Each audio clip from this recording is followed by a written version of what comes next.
कहानी की शुरुआत में हम कुछ लोगों को देखते हैं जो कि एक खदान में काम कर रहे थे। तभी अचानक वहां पर एक धमाका होता है और ओलिवर नाम का एक आदमी जो कि उस खदान में काम करता था वो उनकी मदद के लिए भागता है और लोगों को बाहर निकालता है। पर उनमें से टैडी नाम के एक आदमी की मौत हो जाती है और उसकी डेड बॉडी को घर पहुंचाया जाता है, जहाँ पर उसकी वाइफ ये देखकर बहुत रोती है। तभी सीन यहाँ से शिफ्ट होता है और हम एक पार्टी में कोनी नाम की एक खूबसूरत लड़की को देखते हैं। तभी उसके पास एक आदमी आता है जिसका नाम क्लिफर्ड था और वो बहुत अमीर था। अब कुछ देर बातें करने के बाद वो एक दूसरे से इम्प्रेस हो जाते हैं और साथ में डांस करने लगते हैं। लेकिन कोनी के दोस्त डंकन को ये बिल्कुल भी पसंद नहीं आता, क्योंकि अब उन दोनों की ये मुलाकात प्यार में बदल चुकी थी, जिसके बाद वो दोनों एक दूसरे से शादी कर लेते हैं। शादी करते वक्त ये दोनों कसम खाते हैं कि ये दोनों एक दूसरे से हमेशा वफादार रहेंगे और कभी भी एक दूसरे का साथ नहीं छोड़ेंगे। अब उन दोनों की मैरिज लाइफ बहुत ही अच्छी चल रही थी, पर अगले ही दिन क्लिफर्ड को सेना में जाना पड़ता है क्योंकि वो एक सोल्जर था।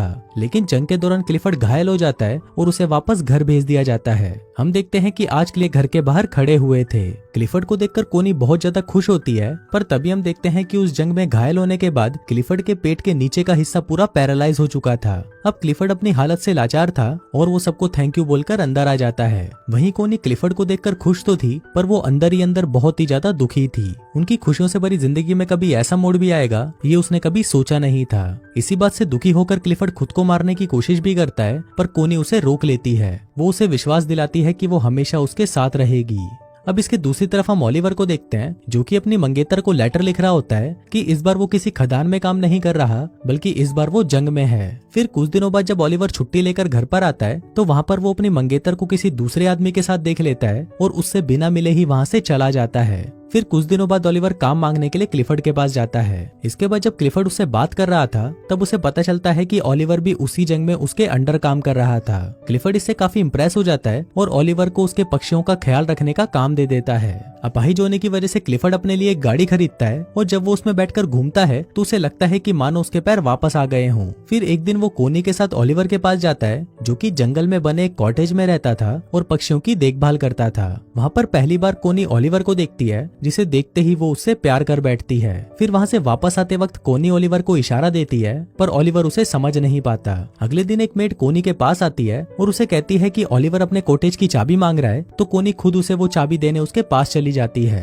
फिर जब वो ओलिवर के पास पहुंचती है तो ओलिवर उसे ठीक से बात नहीं करता और उसे कहता है कि आपको ये तकलीफ उठाने की कोई जरूरत नहीं है। कोनी को भी ओलिवर के इस बिहेवियर पर गुस्सा आ जाता है और वो गुस्से में वहाँ से चली जाती है। अगले दिन ओलिवर कोनी को एक लेटर लिखता है जिसमें वो अपने बर्ताव के लिए उससे माफी मांगता है। इसके बाद कोनी फिर से उससे मिलने उसके कॉटेज में जाती है जहाँ पर ओलिवर अपनी शर्ट उतारकर काम कर रहा था। फिर जब कोनी उसके बदन को देखती है तो उसके भी तन बदन में आग लग जाती है। ये देखकर कोनी खुद को कंट्रोल नहीं कर पाती और ओलिवर के पास जाने लगती है, पर तभी ओलिवर भी उसे देख लेता है और अपनी शर्ट वापस पहन लेता है क्योंकि वो कोनी की इज्जत करता था। कोनी को ये जगह बहुत पसंद थी, इसलिए वो ओलिवर को कहती है कि मैं हर रोज यहाँ पर पेंटिंग करने आऊंगी। पर ओलिवर उसे कहता है कि मैं ये जगह आपके लिए साफ कर दूंगा और मैं किसी दूसरी जगह चला जाऊंगा। कोनी उसे कहती है कि तुम्हें कहीं भी जाने की जरूरत नहीं है और तुम मुझसे इतना भाग क्यों रहे हो। यहाँ पर कोनी ओलिवर से गुस्सा हो जाती है और वहाँ से जाने लगती है। लेकिन तभी वहाँ पर बारिश आ जाती है, इसलिए वो ओलिवर के साथ उसके कॉटेज में चली जाती है जहाँ पर वो दोनों आग जलाकर खुद को गर्म करने लगते हैं। पर तभी ओलिवर वहाँ से उठ जाता है क्योंकि वो कोनी के इरादे समझ रहा था।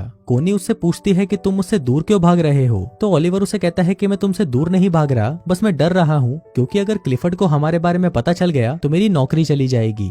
अब ओलिवर ने कोनी को इग्नोर कर दिया था, इसलिए वो वहाँ से उठकर घर चली जाती है। फिर एक दिन कोनी क्लिफर्ड से कहती है कि मुझे बहुत ही अफसोस है कि हमारा कोई बच्चा नहीं है। इस पर क्लिफर्ड उसे कहता है कि मैं तो बहुत कोशिश कर रहा हूँ और अपने शरीर को ठीक करने के लिए वो उसके ऊपर करंट के झटके देता है। क्लिफर्ड दर्द से बहुत चिल्ला रहा था और फिर जब आखिरी में कोनी से उसका दर्द देखा नहीं जाता तो वो क्लिफर्ड को रोक देती है। अब क्लिफर्ड इस काम में नाकाम रहता है, इसलिए वो रोने लगता है। अब इसके अगले दिन कोनी जंगल में जाती है, पर तभी उसे ओलिवर के काम करने की आवाज सुनाई देती है तो वो तुरंत उसके पास चली जाती है। जहाँ पहुंचकर वो छोटे चूजों को देखती है और उन्हें देखकर रोने लगती है। उन बच्चों को देखकर उसे अपने बच्चों की याद आती है जो कि शायद वो कभी पैदा नहीं कर पाएगी। अब कोनी को रोता देखकर ओलिवर उसके पास आता है और उसे गले लगा लेता है। अब ओलिवर भी कोनी को पसंद करने लगा था, इसलिए वो उसे अपने साथ अपने कॉटेज में ले जाता है जहाँ पर वो दोनों इंटीमेट होते हैं। कोनी पूरे दिन ओलिवर के साथ ही रहती है और फिर जब शाम होने को आती है तो ओलिवर उसे घर छोड़ने उसके साथ जाता है। जाने से पहले कोनी ओलिवर से पूछती है कि तुमने जो भी किया क्या तुम्हें उसका कोई पछतावा है, जिस पर ओलिवर कहता है कि नहीं, मैं तुमसे प्यार करने लगा हूँ और अब तुम सिर्फ मेरी हो।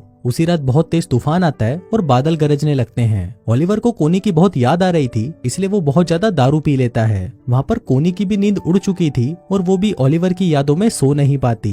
फिर वो खिड़की से ओलिवर के घर की रोशनी को देखती है और वो खुद को रोक नहीं पाती और दौड़ते हुए ओलिवर के पास चली जाती है। लेकिन तभी हम देखते हैं कि कोनी को जाते हुए उनके घर की एक मेड उसे देख लेती है। वहीं ओलिवर भी वहाँ पर कोनी का इंतजार कर रहा था और वो कोनी को कहता है कि मुझे नहीं लगा था कि तुम मुझसे मिलने आओगी। इस पर कोनी उसे कहती है कि मैं कभी भी तुम्हें अकेला नहीं छोड़ूंगी और फिर वो दोनों वहीं पर इंटीमेट होते हैं। एक दिन क्लिफर्ड के घर पर एक पार्टी होती है जहाँ पर डंकन भी आया होता है। फिर क्लिफर्ड देखता है कि कोनी और डंकन साथ में डांस कर रहे हैं और उसे ये देखकर बिल्कुल भी अच्छा नहीं लगता।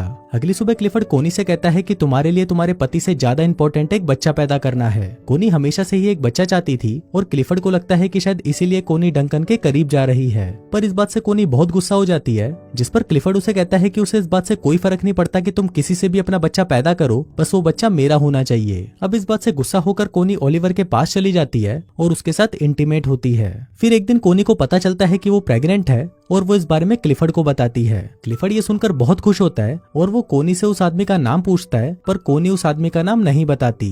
एक दिन क्लिफर्ड ओलिवर से मिलने उसके पास जाता है और वो कोनी को भी अपने साथ चलने को कहता है। अब वो दोनों जा ही रहे थे कि तभी ओलिवर पीछे से आता है और कोनी को पकड़कर किस करने लगता है। अब वो दोनों किस कर रहे थे कि तभी क्लिफर्ड कोनी को आवाज लगाता है। दरअसल क्लिफर्ड की गाड़ी कीचड़ में फंस गई थी, पर तभी वहाँ पर ओलिवर आता है और उसकी गाड़ी को धक्का लगाने लगता है। पर इसी दौरान वो खांसने लगता है क्योंकि खदान में काम करने की वजह से उसके दोनों लंग्स खराब हो चुके थे। फिर कोनी क्लिफर्ड से कहती है कि तुम ओलिवर को रोक दो, नहीं तो वो मर जाएगा, लेकिन क्लिफर्ड ऐसा नहीं करता। अब फाइनली ओलिवर उसकी गाड़ी को कीचड़ से निकाल देता है और खांसता हुआ वहाँ से चला जाता है। थोड़ी देर बाद कोनी ओलिवर के पास आती है तो ओलिवर उसे गुस्से में कहता है कि उसने 12 सालों तक उनकी खदानों में काम किया और अपने लंग्स खराब कर दिए, लेकिन इसके बाद भी उसे जंग के लिए फ्रांस भेज दिया गया। वो कहता है कि मेरी लाइफ तुम लोगों जैसी नहीं है, इसलिए तुम अपने पति के पास वापस चली जाओ। फिर एक दिन कोनी की मेड मिस बोल्टन ओलिवर के कॉटेज में जाती है जहाँ पर उसे कोनी की डायरी मिलती है और उस डायरी को देखकर वो समझ जाती है कि कोनी की पेट में जो बच्चा है वो ओलिवर का है। एक दिन क्लिफर्ड आने वाले बच्चे की खुशी में अपने घर पर एक पार्टी रखता है, पर तभी वहाँ पर मिस बोल्टन आती है और क्लिफर्ड को कहती है कि कोनी के पेट में जो बच्चा है वो ओलिवर का है। फिर जब कोनी क्लिफर्ड से मिलती है तो क्लिफर्ड उससे बहुत नाराज हो जाता है। इसके बाद कोनी मिस बोल्टन के पास आती है और उससे पूछती है कि तुम्हें किसने बताया। मिस बोल्टन कहती है कि मुझे कुछ भी बताने की जरूरत नहीं है। अब कोनी को लगता है कि शायद मिस बोल्टन को ओलिवर ने बताया होगा, पर मिस बोल्टन उसे कहती है कि उसने मुझे कुछ नहीं बताया। अब इस बात से कोनी रोने लगती है और उसे कहती है कि वो ओलिवर से बहुत प्यार करती है।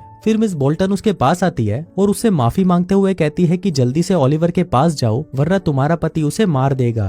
अब ये सुनकर कोनी भागते हुए ओलिवर के आउट हाउस में जाती है और देखती है कि वहाँ पर कोई नहीं होता। ये देखकर कोनी रोने लग जाती है, पर तभी वहाँ पर ओलिवर आ जाता है और उसे देखकर कोनी उसे गले लगा लेती है। इसके बाद हम देखते हैं कि कोनी क्लिफर्ड के घर पर आती है जहाँ पर वो उससे डिवोर्स मांगती है, पर क्लिफर्ड उसे मना कर देता है और ओलिवर को बुलाने के लिए कहता है। पर फिर जब ओलिवर वहाँ पर आता है तो वो दोनों आपस में बहुत बहस करते हैं और फाइनली कोनी और ओलिवर क्लिफर्ड के घर को छोड़कर चले जाते हैं। फिर उनके जाते वक्त क्लिफर्ड वहाँ पर आता है और वो कोनी को तलाक देने के लिए मान जाता है। दोस्तों, ये फिल्म किसी भी तरह से कोनी के ये काम को जस्टिफाई नहीं करती। कोनी ने क्लिफर्ड के साथ जो भी किया वो सही नहीं था। यहाँ पर डायरेक्टर आपके लिए ओपन एंडिंग छोड़ देता है जहाँ पर आपको खुद डिसाइड करना है कि कौन सही है और कौन गलत। और दोस्तों, इसी के साथ ही ये कहानी यहीं खत्म हो जाती है।